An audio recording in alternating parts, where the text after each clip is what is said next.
Hello दोस्तों, आपका स्वागत है सुधा विजन फाइल्स में। आज हम ऐसे केस के बारे में बात करेंगे जिसने पूरे देश को हिलाकर रख दिया था। 17 जनवरी 2014 दिल्ली की ठिठुरती हुई ठंड, चाणक्यपुरी का सबसे पॉश और luxuries hotel the Leela palace.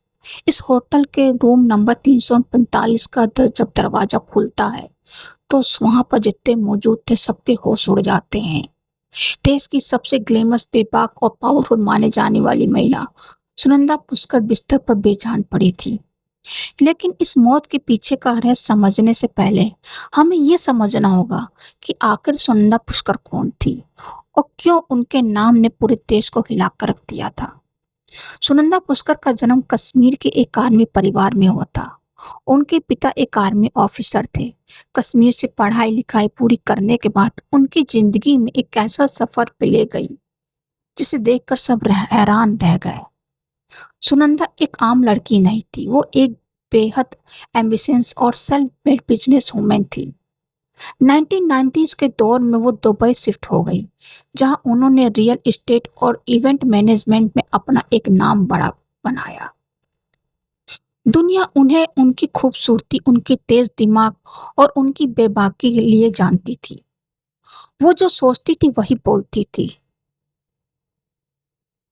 उनके एक अलग ही दबदबा था, लेकिन उनके पर्सनल जिंदगी काफी उथल पुथल से भरी हुई थी। शशि थरूर से पहले उनकी 2 शादियां हुई थी। उनकी दूसरी पत्नी से उनका एक बेटा भी था, जिसे वो अकेले ही पाल रही थी। लेकिन साल 2009-10 के दौर में उनकी जिंदगी में एक नया पन्ना जुड़ता है, जब उनकी मुलाकात होती है इंडिया के सबसे चर्चित नेताओं में से एक शशि थरूर से। शशि थरूर एक बेहतरीन नेता थे। नेशन के फॉर्मर अंडर सिक्योरिटी जनरल, एक शानदार लेखक और थोड़े ही समय में कांग्रेस के सबसे तेज तर्रार नेताओं में से एक। उनका चार्म और उनकी इंग्लिश के दीवाने लाखों लोग थे। जब 2010 में सुनंदा और शशि थरूर ने शादी की तो उन्हें इंडिया का सबसे बड़ा पावरफुल कपल माना गया। जहां भी ये दोनों जाते मीडिया के सारे कैमरेज उन्हीं पर टिक जाते थे। लेकिन इस ग्लैमर शादी के पीछे एक ऐसा बवाल चल रहा था जिसके बारे में किसी ने सोचा था तक नहीं था। शादी से ठीक पहले साल 2010 में कोची तुस्कर्स केरला आईपीएल टीम की ओनरशिप को एक लेकर एक बड़ा विवाद खड़ा हुआ था। आरोप लगे कि सुनंदा पुष्कर को इस टीम में लगभग 70 करोड़ रुपए की स्वीट इक्विटी शेयर्स मिले थे, जो असल में शशि थरूर के लिए एक तरह की रिश्वत थी। इस आईपीएल कंट्रोवर्सी ने इतना बड़ा रूप ले लिया कि शशि थरूर को मिनिस्टर ऑफ स्टेट के पद से इस्तीफा तक देना पड़ गया। ये विवाद शांत तो हो गया, लेकिन इसने उनके रिश्ते में एक दरार पैदा कर दी। दोनों की शादी को अभी मुश्किल से 3 साल ही हुए थे। उनके बीच दूरियां बढ़ने लगी और ये दूरियां 15 जनवरी 2014 को पूरे देश के सामने खुले आम आ गई। शशि थरूर के ट्विटर अकाउंट से कुछ अजीबो गरीब मैसेज ट्वीट थे। ये मैसेज एक पाकिस्तानी जर्नलिस्ट मेहर तरार के लिए थे, जिसमें प्यार और गहरे रिश्ते की बातें थी। पहले तो कहा गया कि थरूर का अकाउंट हैक हो गया, लेकिन अगले ही दिन सुनंदा पुष्कर ने खुलेआम मीडिया के सामने आकर एक धमाका कर दिया। उन्होंने कहा, अकाउंट हैक नहीं हुआ है, वो ट्वीट्स मैंने किए हैं। मेहर तरार एक आईसीआई एजेंट है और वो मेरे पति को स्टॉक कर रहे हैं। वो हमारी शादी तोड़ना चाहती हैं। ये कोई आम मियाँ बीवी का झगड़ा नहीं था। ये एक लाइव टीवी और सोशल मीडिया पर चल रहे एक बड़े नेता के पर्सनल बवाल था। 16 जनवरी को दोनों ने एक जॉइंट स्टेटमेंट जारी किया कि उनके बीच सब ठीक है और वो खुश हैं। शशि थरूर का सरकारी बंगला रिनोवेट हो रहा था, इसलिए दोनों लीला पैलेस होटल के रूम नंबर 345 में रुके हुए थे। वहां के चश्मदीद बताते हैं कि उन 2 दिनों में सुसंदा बेहद परेशान थी। वो लगातार रो रही थी, फोन पर किसी से बहस कर रही थी और उन्हें कुछ जर्नलिस्ट से कहा था कि मैं आईपीएल और थ्रू का ऐसे सच सामने लाऊंगी जो सबको शॉक कर देगा। लेकिन अफसोस, वो सच कभी सामने नहीं आ पाया। 17 जनवरी की सुबह शशि थरूर एक important all India Congress committee की मीटिंग के लिए निकल जाते हैं। सुनंदा अपने कमरे में थी। उन्होंने पूरे दिन कमरे से बाहर कदम ही नहीं रखा। जब शाम को थरूर वापस लौटे तो उन्होंने देखा कि कमरे की लाइट्स बंद थी और सुनंदा बिस्तर पर सोई हुई थी। उन्हें लगा वो आराम कर रही है। लेकिन जब काफी देर तक की लेकिन जब काफी देर तक हलचल नहीं हुई तो उन्होंने सुनंदा को जगाने की कोशिश की। उनका जिस्म बिल्कुल ठंडा पड़ चुका था। सुनंदा पुष्कर इस दुनिया को अलविदा कह चुकी थी। जैसे ही ये खबर मीडिया में आई, मानो देश में एक भूचाल आ गया। कल तक जो महिला टीवी पर बहस बहस कर रही थी, आज उसकी मौत की खबर चल रही है। शुरुआत में मीडिया और पुलिस को लगा कि ये शायद एक हाई प्रोफाइल सुसाइड है, क्योंकि सुनंदा काफी समय से बीमार थी और डिप्रेशन में भी थी। लेकिन जो ऑटोप्सी यानी पोस्टमार्टम रिपोर्ट सामने आई तो इस केस ने एक ऐसा मोर्चा ले लिया जो किसी ने सोचा नहीं था। एम्स के डॉक्टर की टीम ने जब सुनंदा की बॉडी का पोस्टमार्टम किया तो उन्हें कई हैरान करने वाली चीजें मिली।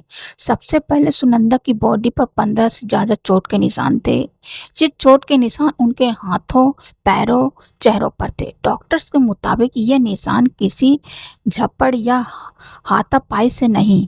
और दूसरे सबसे बड़ा खुलासा, उनके शरीर के अंदर अल्प्राजोलम नाम की एक नींद की कुल मिला के दवाई थी, या उन्होंने ओवरडोज ले ली थी। रिपोर्ट में मौत की वजह बताई गई पॉइजनिंग यानी जहर, लेकिन ये जहर शरीर के अंदर गया कैसे? क्या सुनंदा ने खुद गुस्से या डिप्रेशन में आकर पिल्स खाई थी, या फिर उन्हें जबरदस्ती ये ओवरडोज दिया गया था?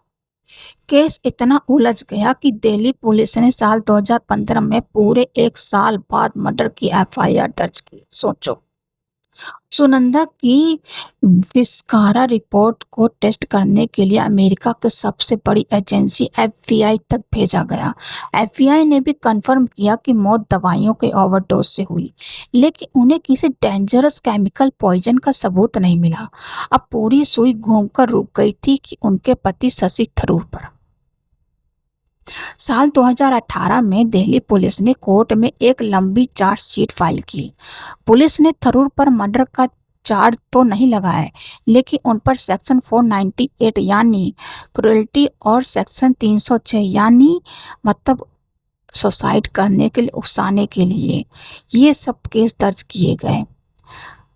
और ये भी केस दर्ज किया गया कि शशि थरूर का उनका अपना एक अफेयर भी था, जिससे सुनंदा इतनी मेंटल परेशान थी कि वो सुसाइड कर ली। शशि थरूर के लॉयर्स ने कोर्ट में इसका सख्त विरोध किया। उन्होंने दलील दी कि सुनंदा काफी समय से लूपस और दूसरी बीमारियों से घिरी हुई थी और उनकी मौत एक एक्सीडेंटल ओवरडोज थी, न कि सुसाइड या मर्डर। ये लीगल फाइट सालों तक चली, मीडिया ट्रायल्स हुए, नए नए दावे किए गए, लेकिन सबूत बेहद कमजोर थे। आखिरकार 18 अगस्त 2021 को दिल्ली के एक स्पेशल कोर्ट ने अपना आखिरी फैसला सुनाया। कोर्ट ने कहा कि दिल्ली पुलिस के पास शशि थरूर के खिलाफ कोई भी ऐसा सबूत नहीं है जो उन्हें मुजरिम साबित करे। कोर्ट ने शशि थरूर के ऊपर से सारे चार्जेस हटा दिए और उन्हें डिस्चार्ज कर दिया। थरूर ने इस फैसले के बाद कहा कि उनके लिए ये 7 साल की दुखभरी सपने जैसे थे। कोर्ट ने शशि थरूर को बरी कर दिया। लॉ के मुताबिक ये केस यहीं खत्म हो गया, लेकिन पब्लिक मेमोरी में आज भी कई सवाल जिंदा हैं। क्या रूम नंबर 345 में जो हुआ वो सच में एक हादसा था? क्या उनकी बॉडी पर मिले हुए वो 15 निशान मार्क सिर्फ एक कॉन्सिडेंस थे? वो रहस्यमय आईपीएल का सच क्या था जो सुनंदा दुनिया को बताना चाहती थी? सुनंदा पुष्कर की मौत का असली सच आज भी उस रहस्यमय होटल के कमरे में ही दफन होकर रह गया। आपको इस पूरे केस स्टडी पर क्या लगता है? अपनी राय नीचे कमेंट में जरूर लिखें। अगर आपको हमारी ये वीडियो डीप लाइव इन्वेस्टिगेशन अच्छी लगी हो तो वीडियो को लाइक करें, शेयर करें और चैनल को सब्सक्राइब करना ना भूलें। मिलते हैं अगले एक नए रहस्यमय क्राइम के साथ। तब तक के लिए अलविदा।